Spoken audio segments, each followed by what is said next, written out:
Assalamualaikum warahmatullahi wabarakatuh. Perkenalkan, nama saya Yohana Wisnu Putri Maharani dengan NIM 215231072 dari kelas Perbankan Syariah 2B. Di sini saya akan menceritakan secara singkat tentang Perjanjian Giyanti dan juga terbelahnya Pulau Jawa. Perjanjian Giyanti itu adalah peristiwa yang tidak dapat dilepaskan dari bangsa Indonesia. Nama Giyanti ini diambil dari lafaz Belanda, yaitu Janti atau Ianti, dengan pengucapannya yaitu Giyanti. Tempat tersebut sekarang menjadi dikenal dengan Dukuh Kerten, Desa Janti Harjo, Kabupaten Karanganyar, Jawa Tengah. Perjanjian Giyanti ditandatangani pada tanggal 13 Februari 1755. Peristiwa Perjanjian Giyanti ini mengakibatkan Kerajaan Mataram terbelah menjadi dua, yaitu Kasunanan Surakarta dan Kasultanan Yogyakarta. Awal sejarah dari peristiwa Perjanjian Giyanti ini adalah pertikaian antar saudara di Istana Kasusuhan Surakarta. Tokoh yang terlibat dalam perang saudara tersebut yaitu Pangeran Mangkubumi, Susuhan Pakubuwono II, dan juga Raden Mas Said atau Pangeran Sambernyowo. Pakubuwono II merupakan kakak dari Pangeran Mangkubumi. Keduanya adalah putra dari Amengkurat IV.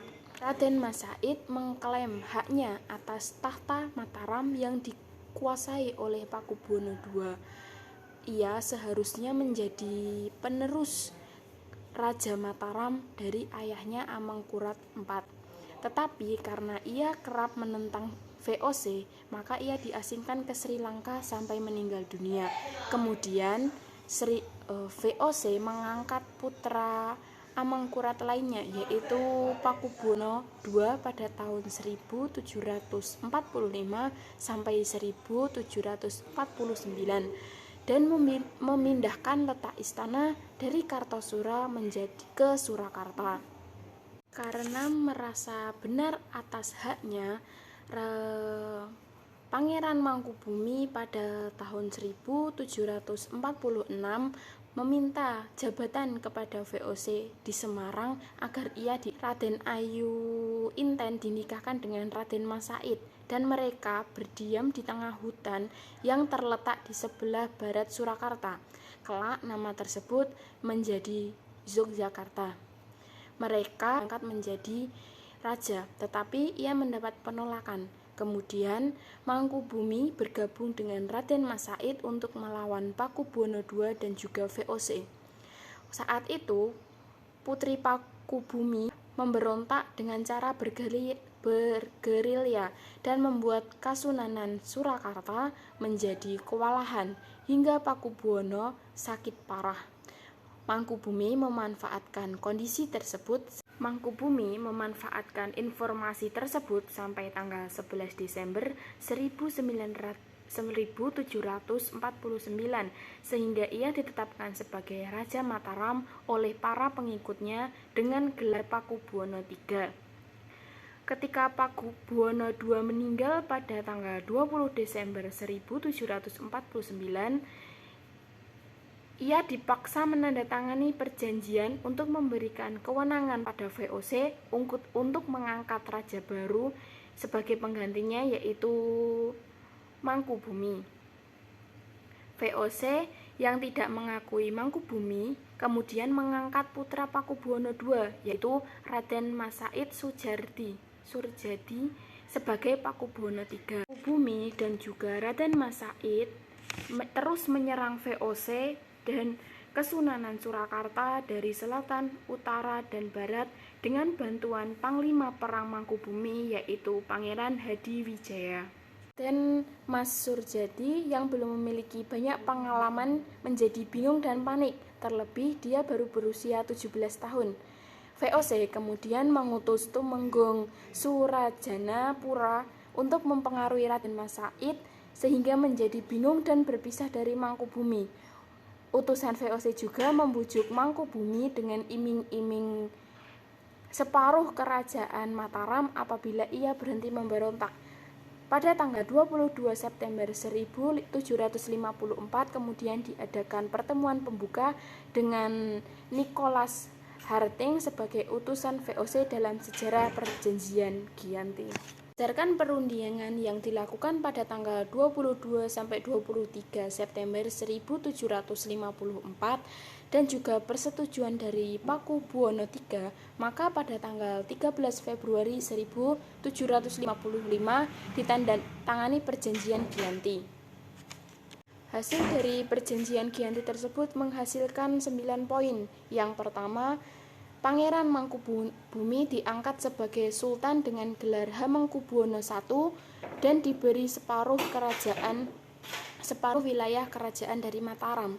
Yang kedua, selalu diusahakan adanya kerjasama antara rakyat yang berada di bawah kekuasaan VOC dengan rakyat daerah kesultanan. Yang ketiga, sebelum Pepatih Dalem dan Bupati mulai melaksanakan tugas masing-masing, mereka harus bersumpah setia kepada VOC di tangan gubernur. Yang keempat, Sultan tidak boleh mengangkat atau memberhentikan Pepatih Dalem dan Bupati tanpa persetujuan VOC. Kelima yaitu Sultan harus selalu memberikan bantuan dan kerjasama kepada VOC. Yang keenam, Sultan tidak akan menuntut hak atas Pulau Madura dan daerah pesisir yang diserahkan kepada Kasusuhan Surakarta. Yang ketujuh, Sultan harus siap untuk memberi bantuan kepada Pakubuwono III jika diperlukan sewaktu-waktu. Yang kedelapan, Sultan berjanji untuk menjual bahan-bahan makanan kepada VOC dengan harga yang sudah ditetapkan. Yang kesembilan yaitu Sultan berjanji untuk mengikuti semua perjanjian yang telah diadakan oleh raja-raja Mataram terdahulu, khususnya perjanjian tahun 1705, 1733, 1743, 1746, dan 1749. Sejarah perjanjian Giyanti tersebut tidak mengakhiri konflik dalam perjanjian tersebut karena kelompok dari Raden Mas Said tidak diikutsertakan. Dalam perjanjian Giyanti, Raden Mas Said ditetapkan sebagai musuh bersama dan pemberontak.